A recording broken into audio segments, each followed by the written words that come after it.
We have been here before, President Kelly.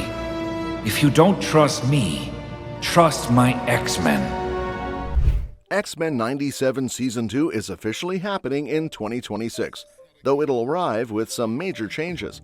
And if that's not exciting enough, a third season is also in the works.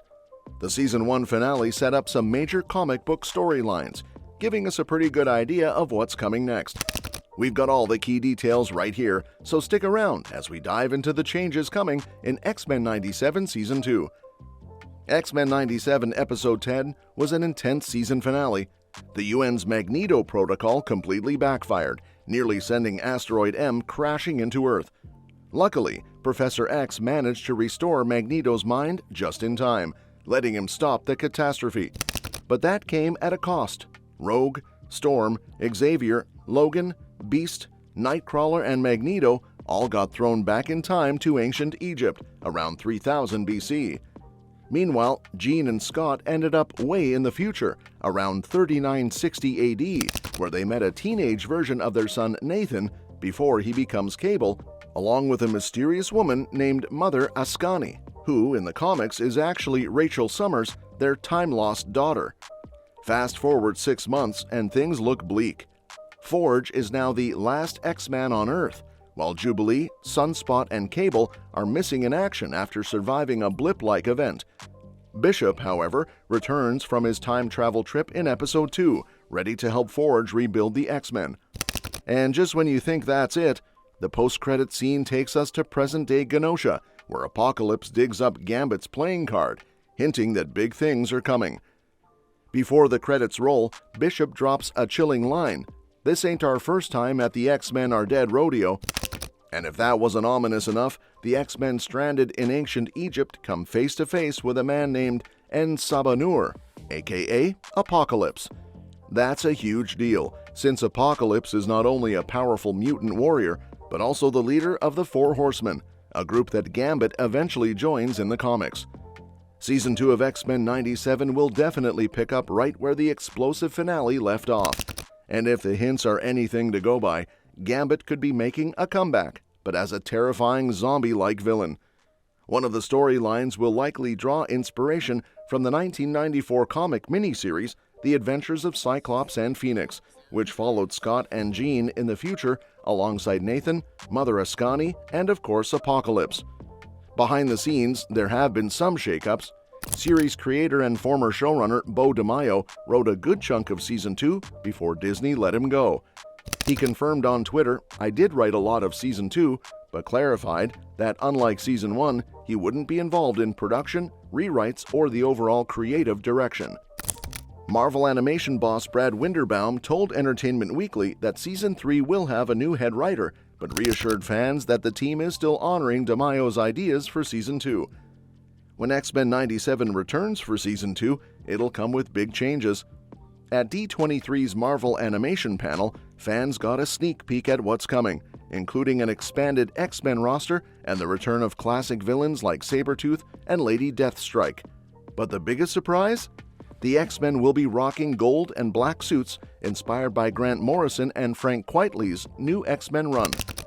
This isn't the first time X-Men 97 has updated the team's look, but these new uniforms show the series is committed to evolving beyond X-Men the Animated Series. Plus, with new X-Men already being a major influence on X-Men 97, this change hints at even more connections to other big Marvel projects. This era also saw some major character shifts. Emma Frost, formerly the Hellfire Club's White Queen, switched sides and joined the X-Men.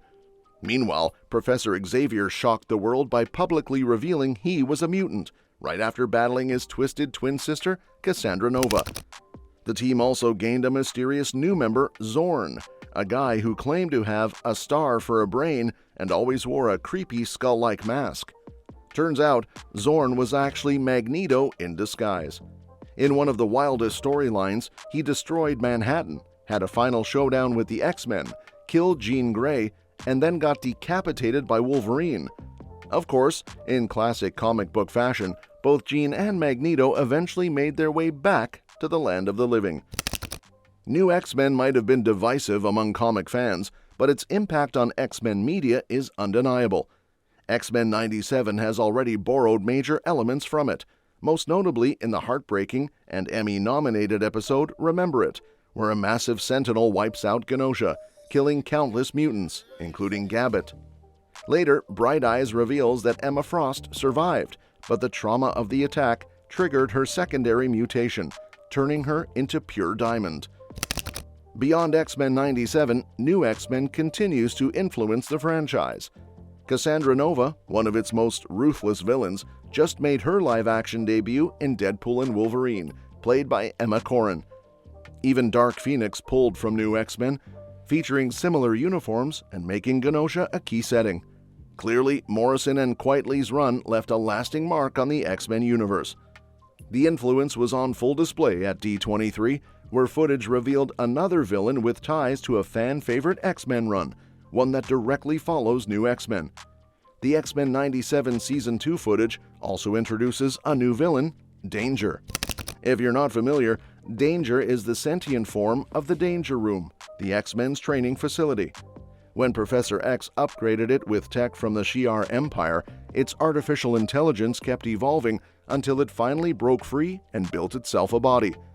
Once free, Danger set out to take down Xavier, furious that he had known about her sentience but chose to keep her trapped. A pretty shady move from the X-Men's mentor. Over time, she switched sides and even helped the X-Men, but eventually returned to her villainous roots, clashing with Wolverine and Deadpool. Danger made her first appearance in Astonishing X-Men by Joss Whedon and John Cassaday, which picks up right after New X-Men. By this time, Cyclops has taken over as headmaster of the Xavier Institute, as Xavier retreated to Genosha. His goal? To remind the world that the X-Men are heroes. To do this, he assembles a new team featuring Wolverine, Kitty Pryde, who was teased in the X-Men 97 Season 1 finale, Emma Frost, his girlfriend at the time, Beast, and Colossus, who was thought dead but was actually imprisoned by an alien warlord. Elements from New X-Men carry over, including the X-Men's battle with Danger in the ruins of Genosha and the return of Cassandra Nova. With X-Men 97 Season 2 introducing new suits and new threats, it's clear the show is expanding its scope in a big way. Alright, that's it for today. Drop your thoughts in the comments. Are you most hyped for Apocalypse, Gambit's possible comeback, or the new X-Teams? And don't forget to subscribe unless you want Wolverine to shred your pillow with his claws. Plus, you won't want to miss any updates on X-Men 97 and other awesome movies and shows. Catch you next time.